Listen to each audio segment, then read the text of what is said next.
It will change dramatically. What you see in the polls is Mamdani is always at about 40%. That leaves 60%. As you accurately pointed out, you have a multi-candidate field, so 4 people or 3 people are breaking up that 60%. I don't think you're going to wind up ultimately with that larger field. I think the field is going to collapse. I think it's going to come down to me versus Mr. Mamdani. And as I said, Mamdani has 40%. He has his very radical ideas, which are exciting to one group of the population, especially young people, but are polarizing to many other people. And I think it's going to come down to a one-on-one, and then it is a totally different race, David. Curtis Sliwa, the Republican candidate, says he's not dropping out. The incumbent mayor, Eric Adams, says he's not dropping out. We've passed the ballot deadline. If we were to have a race where it's you against Zohran Mamdani, polls still show him leading you by a substantial amount. What do you see in the electorate that the data aren't showing when it comes to that particular configuration? Yeah, well, polls are historically wrong, especially this year, especially in New York. On your first point, you can stay in the race. First of all, technically, nobody can get off the ballot, right? The question is, are you viable in the race?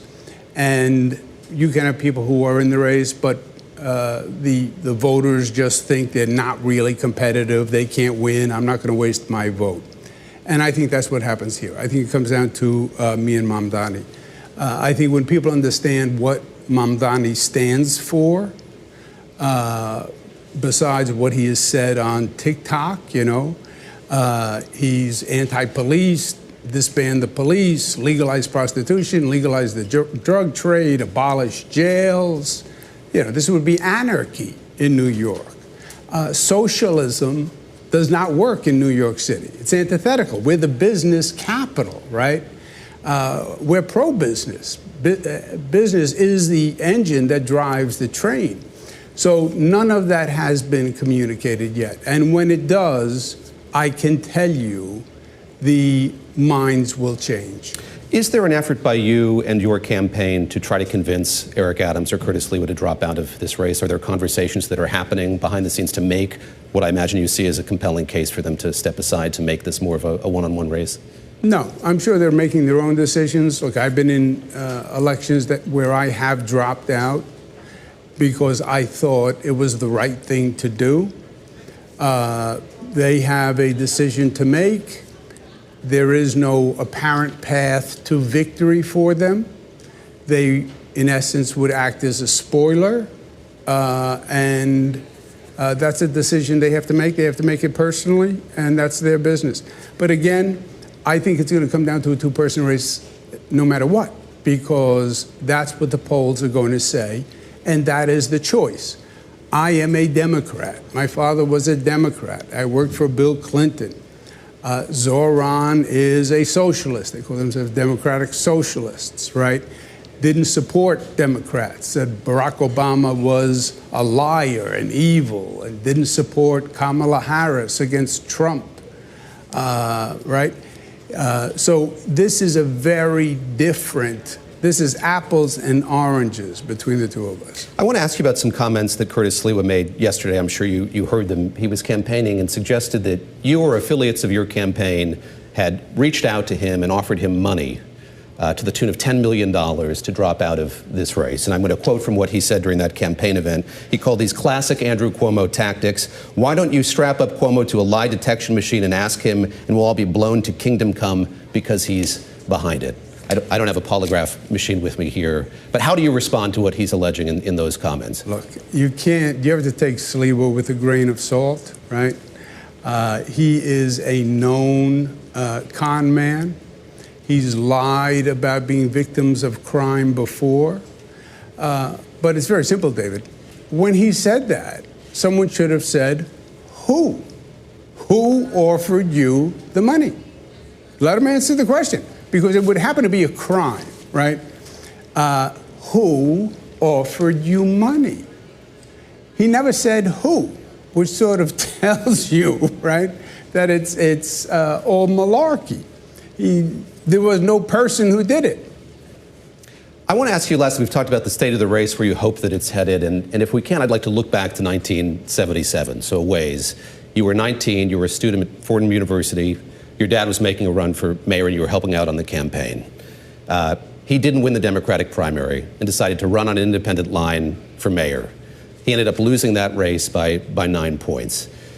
They say that history doesn't repeat itself, but it rhymes, and I know that you don't want history to repeat itself here. You'd like to win this race in a way that he wasn't able to back then 50 years ago.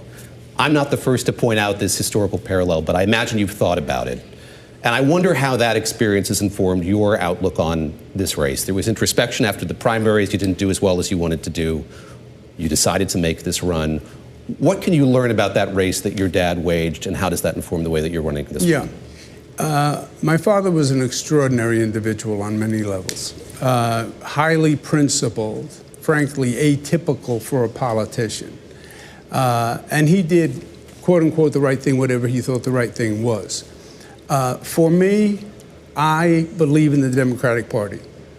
I believe in what my father stood for, what John F. Kennedy stood for, and Robert F. Kennedy stood for, and Bill Clinton, and what Mamdani represents, and this Democratic Socialists of America, DSA, socialists, call them whatever you want, is repugnant to the Democratic Party, I know. And that's what's really going on here. This is a civil war within the Democratic Party, right? Where the extreme left is pulling the Democratic Party. And the moderates are afraid of the extreme left. It's the inverse of the Republican Party when they had the Tea Party, and the Tea Party was pulling the Republican moderates too far to the right because they were afraid of them in a primary. That's what's happening here. It's a battle for the soul of the Democratic Party. And the Democratic Party is not anti-business. It's not anti-police. That's not who we are. We're not about redistributing income as a policy, right? You tax to provide a service. You don't tax to take money from the rich to give it to the poor, right? That's why Donald Trump calls him a communist. So this is not the Democratic Party that I believe I represent, and traditionally has served this nation well. He has zero experience in the position, never managed anything, 5 employees, never had a real job. And when you're willing to consider chief executive of New York City, no management experience, ran 5 people, now he's going to run 300,000 employees, $115 billion budget. You wake up any morning, you could have a terrorist attack, you could have another COVID. It just demeans government and demeans public service in a way that I just find abhorrent, and I'm going to do everything I can to stop it.